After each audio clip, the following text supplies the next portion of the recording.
Hi, sisters. Welcome to the Body Ally podcast, where we learn how to stop battling with our bodies and with food from a faith-based approach. And we learn instead how to be an ally with our bodies, partnering with them as the gift that God intended our bodies to be.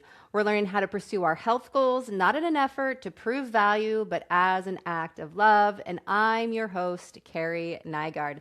I'm going to talk today about traveling. How do you travel without falling, I'm going to air quote, off track? So if you've listened to my podcast before, you already know and are not going to be surprised by what I'm about to say. But I don't believe in using the term on track or off track when it relates to food. Now, that doesn't mean that I understand inherently what being off track means. It means that I'm not in line with how I want to be eating. But when we think in terms of on or off track, it's on or off. It's this dual thinking.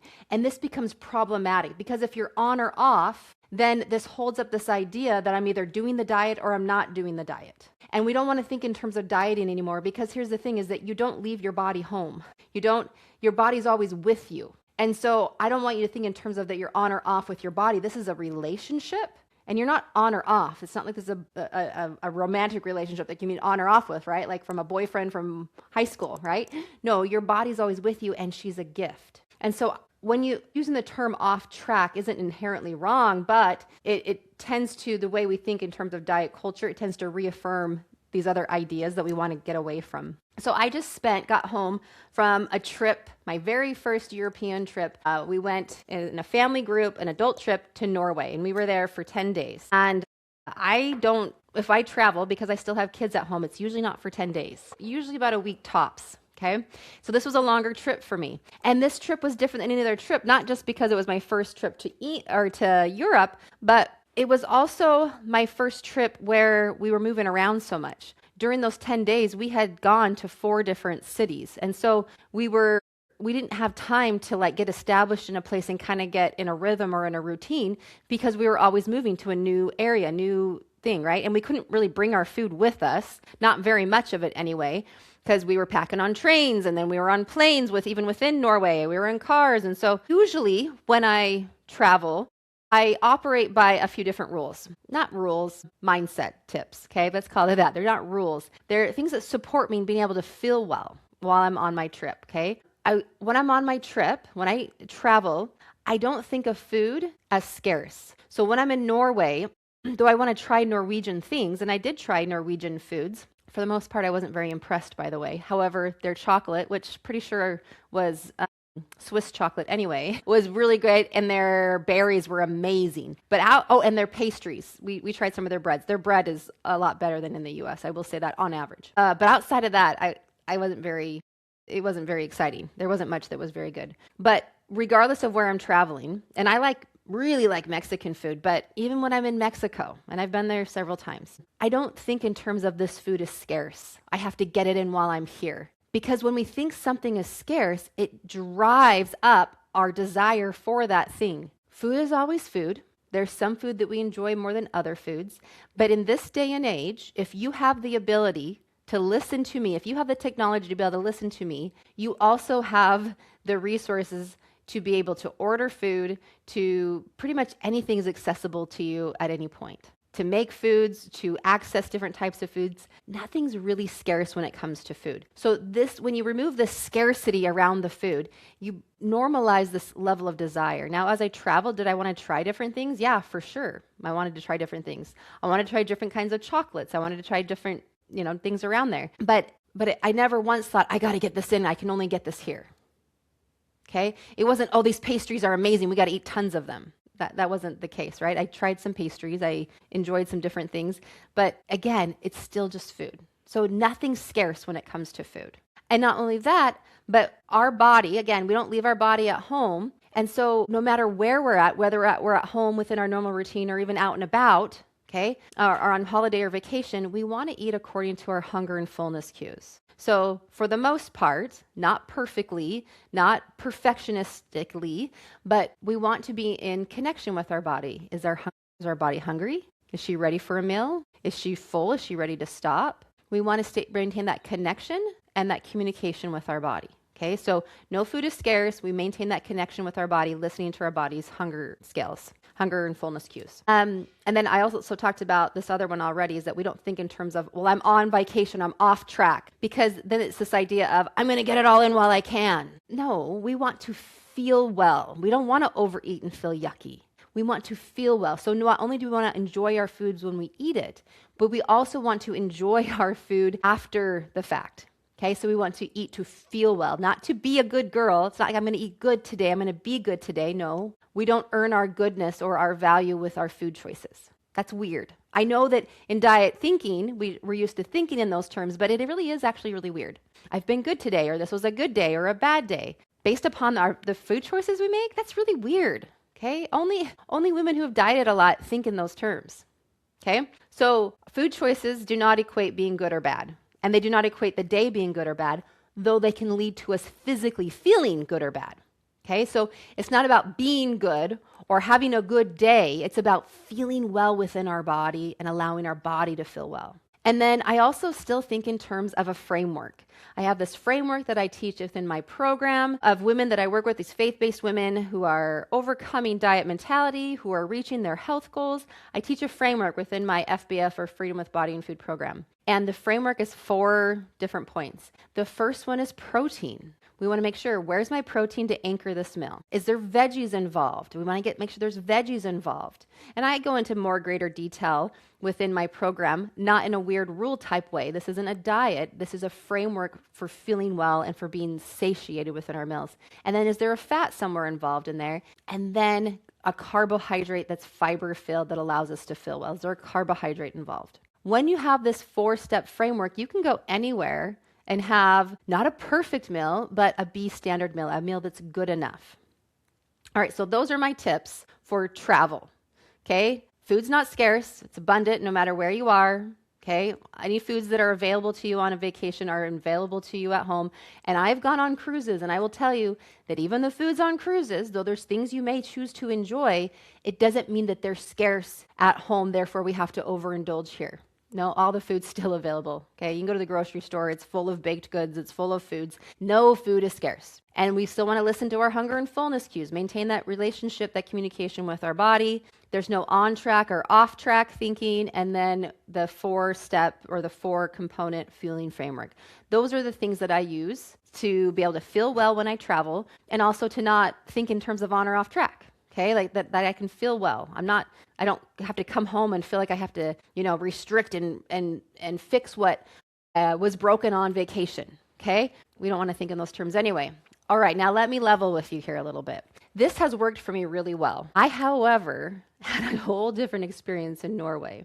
I wouldn't say a completely different experience, but I experienced things I had never experienced before. Number one, I have never crossed that many time zones. So I've crossed maybe 3 or 4 hour difference. I did go to Hawaii once, and that was several, but it still wasn't as much as Norway. So I had never crossed that many time zones. And not only, but this time of year in Norway, it never really gets dark, especially in the northern part. And we were in the northern part, the sun never set there. And even in the southern part, it would dim for a couple hours, but it never really got dark. And so not only did I have this time zone difference, but I also had the sun being around so much. This totally shifted my circadian rhythm. My hunger and fullness cues were at wonky times. I was hungry at different times, random times. I wasn't hungry at certain times normally, but it just was so weird. And my circadian rhythm was off so much.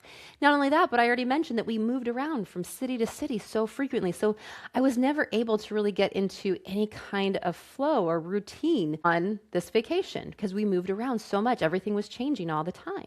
Anytime I got on a cruise, we had our own room. We get into a routine, or we go we stay in an Airbnb, and that's where we're at the whole time. Or, right? Like there's a kind of a home base where we're at for the duration of that trip. And this was not like that. I had not, and I've gone on some road trips, but not to the extent to last for days and days and days. Or even then it was in an RV. And so there was a home base, okay? There was a rhythm that kind of came with that. This is not my experience when we went to Norway. So what happened? My sleep was all wonky. My hunger and fullness, my fullness cues were still the same, but my hunger cues were at wonky times. The sun wasn't setting, so that didn't make it any easier. And because we were moving around so much, it became difficult to, I would look for vegetables and get them in when I could, but they weren't. I remember buying carrots at the grocery store, raw carrots, so I could get some vegetables in. It was more difficult. This was more difficult on this trip than I've ever experienced, standing or using those tips and that mindset on a trip. This was really difficult for me. But here's the thing. I still ate according to my fullness cues. So when I was hungry, I would eat. And even if the food available to me wasn't what I would prefer, I still listened to my fullness cues. Not once did I overstuff myself. Okay? I still tried to eat within meals. Wasn't perfect at that, but I still strove for that. There was sampling that went on, here and there, but for the most part, I did try to do that. It still was a little wonky, not going to lie. Because if you get a meal that doesn't really have a good amount of protein, you'll get hungrier sooner. And so it was wonky. It was wonky for me. I still got lots of movement in, even a lot of walking and hiking, even though I wasn't doing a lot of structured exercise. And usually on vacation, I do get that in, but not this time. It was just a lot of walking and hiking, which is good. It's fine. Now, when I got home, or rather, if I was in diet mentality, like if this was 10 years ago, I would have been on the plane on the ride home, and I would have been writing out a plan of what I was going to restrict, what I was going to do to fix the trip, to get myself back on track, to restrict, to fix whatever damage was done on the trip. But see, I didn't overeat. Even though my food was kind of wonky in terms of availability and times, I wasn't like scarfing the food down. Didn't overeat. I was still listening to my body. Okay. When you travel, your body will retain water. So this is what I see happening is that with the women that I work with, when they're still in diet mentality, they come home and they weigh themselves and they say, oh my gosh, I gained 10 pounds on my vacation. I've got to fix this problem. What's wrong with me? Okay. You did not. Okay. To this hypothetical person though, this has happened a lot. You don't gain 10 pounds of actual fat on a vacation that lasts a week or two. The amount of caloric intake that you would have to increase would be significant. The scale may have gone up that amount, but a large portion of that is going to be due to water retention. When you travel, especially air travel, your body's going to tend to retain water. Right? Like I noticed that my legs feel a little bit swollen, like not significantly swollen, but like they feel a little bit puffy, right? When I fly in an airplane, because there tends to be some water retention there. When you eat different foods and when your circadian rhythm's all, messed up, your body's going to, that's a stressor on your body. Inflammation's going to increase, water retention's going to increase. The mass majority of that's going to be water.